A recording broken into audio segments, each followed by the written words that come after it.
I think a lot about history, as I know you do. Sometimes I think about how unforgiving history can be of our conduct. We can do a lifetime's work, draft the most wonderful legislation, help our constituents, and yet we may be remembered for none of that. But for a single decision, we may be remembered, affecting the course of our country.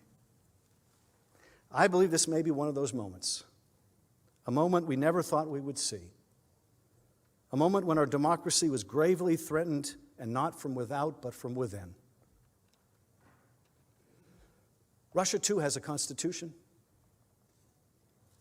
It's not a bad constitution. It's just a meaningless one. In Russia, they have trial by telephone. They have the same ostensible rights we do to a trial. They hear evidence and witnesses, but before the verdict is rendered, the judge picks up the telephone and calls the right person to find out how it's supposed to turn out. Trial by telephone. Is that what we have here? Trial by telephone? Someone on the other end of the phone dictating what this trial should look like? The founders gave us more than words.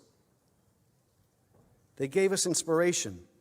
They may have receded into mythology, but they inspire us still.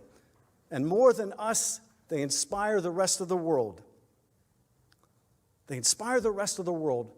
From their prison cells in Turkey, journalists look to us. From their internment camps in China, they look to us.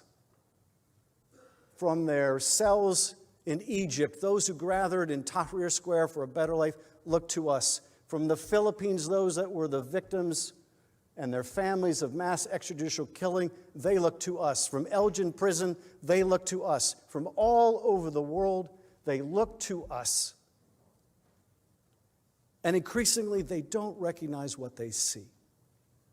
It's a terrible tragedy for them. It is a worse tragedy for us, because there's nowhere else for them to turn. They're not going to turn to Russia. They're not going to turn to China.